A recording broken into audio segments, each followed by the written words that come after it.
Hi guys, welcome back to my channel. ಹೊಸದಾಗಿ ಮದುವೆ ಆಗಿರೋರಿಗೆ ಇಲ್ಲಿ ಅವರ ಮನಸ್ಸನ್ನ ಗೆಲ್ಲಬೇಕು. ಹೊಸದಾಗಿ ಮದುವೆ ಆಗಿರ್ತಕ್ಕಂಥ ಸಂಗಾತಿಗಳ ಮನಸ್ಸನ್ನ ಗೆಲ್ಲಬೇಕಂದ್ರೆ ಏನ್ ಮಾಡಬೇಕು? ಆಕ್ಚುಲಿ ಮನಸ್ಸು ಗೆಲ್ಲೋದು ತುಂಬಾ ಮುಖ್ಯ. ಮನಸ್ಸು ಗೆದ್ದಾಗ್ಲೇನೆ ನಿಮ್ಮ ದಾಂಪತ್ಯ ಚೆನ್ನಾಗಿರುತ್ತೆ. ಮನಸ್ಸು ಗೆದ್ದಾಗ್ಲೇ ನಿಮ್ಮ ನಿಮ್ಮ ಪ್ರೀತಿ ಉಳಿಯೋಕ್ ಸಾಧ್ಯ. ಸೊ ಮನಸ್ಸು ಗೆಲ್ಲೋದು ಮುಖ್ಯ ಇದೆ.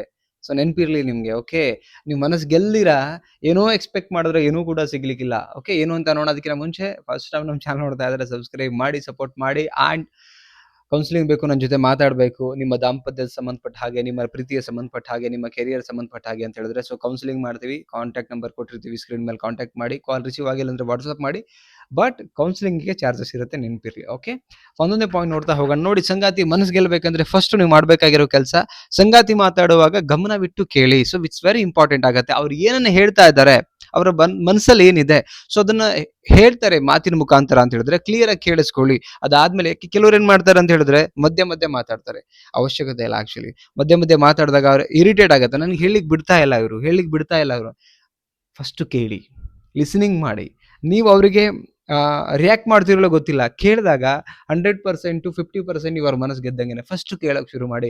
ಒಬ್ಬರು ಕೇಳಕ್ ಸಿಕ್ಕಾಗ್ಲೇನೆ ಒಂದು ಸಂಬಂಧ ಗಟ್ಟಿಯಾಗಿ ನಿಲ್ಲೋಕ್ ಸಾಧ್ಯ. ಫಸ್ಟ್ ಕೇಳಕ್ಕೆ ಶುರು ಮಾಡಿ. This is first point. Second point, ಮನಸ್ಸು ಗೆಲ್ಬೇಕಂತ ಹೇಳಿದ್ರೆ ಧನ್ಯವಾದ ಎಂಬ ಸಣ್ಣ ಪದನ ಅವಾಗವಾಗ ಬಳಸ್ತಾ ಇರಿ. ಧನ್ಯವಾದ ಅನ್ನೋದು ನಿಮ್ಗೆ ಸಣ್ಣ ಪದ ಇರ್ಬೋದು, ಬಟ್ ಇನ್ನೊಬ್ಬರು ಮನಸ್ಸಲ್ಲಿ ಜಾಗ ಕೂರಿಸುವಂತ ಒಂದು ಕೆಲಸ ಮಾಡೋದೇ ಈ ಪದ.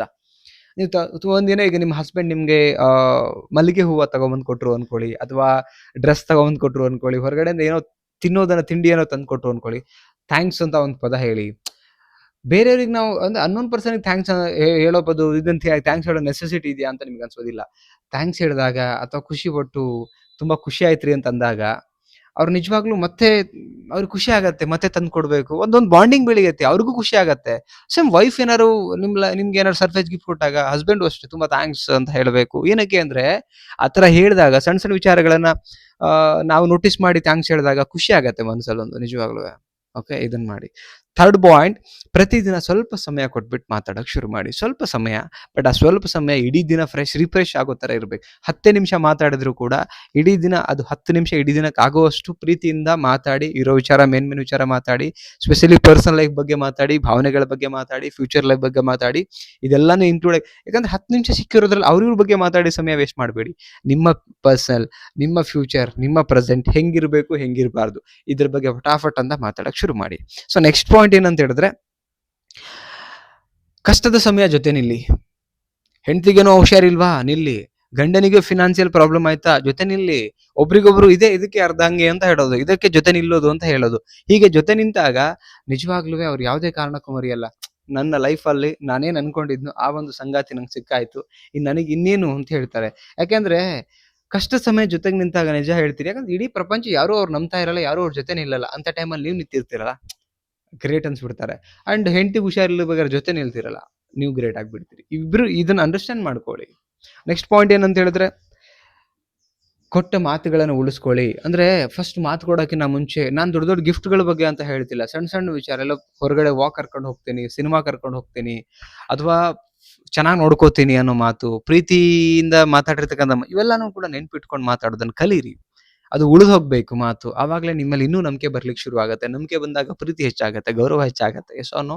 ಸೊ ನೆಕ್ಸ್ಟ್ ಪಾಯಿಂಟ್ ಏನಂದ್ರೆ, ಸಣ್ಣ ಪುಟ್ಟ ಸರ್ಪ್ರೈಸ್ ಅವಾಗ ಇಬ್ರು ಕಡೆಯಿಂದ ಆಗ್ಬೇಕು. ಏನೋ ಹೆಂಡತಿ ಗಂಡನಿಗೆ ಸರ್ಪ್ರೈಸ್ ಮಾಡ್ಬೇಕು, ಅವಳು ಕೂಡಿಟ್ಟ ಹಣದಿಂದ ಏನೋ ಒಂದು ಸರ್ಪ್ರೈಸ್ ಆಗಿ ಗಿಫ್ಟ್, ಶರ್ಟು, ಟಿ ಶರ್ಟು, ಆದ್ರೆ ಒಂದು ಬೆಳ್ಳಿದು, ಆದ್ರೆ ಒಂದು ಬಂಗಾರದು, ನಿಮ್ ಯೋಗ್ಯತೆಗೆ ತಕ್ಕ ಹಾಗೆ. ಅಂದ್ರೆ ಯೋಗ್ಯತೆ ಇಟ್ ಮೀನ್ಸ್ ಪ್ರೀತಿಯಿಂದ ನಿಮ್ಗೆ ಅದು ಆಗತ್ತೆ ಅಂದ್ರೆ ಎಬಿಲಿಟಿ ಇದ್ರದ್ದು ಮಾಡಿ.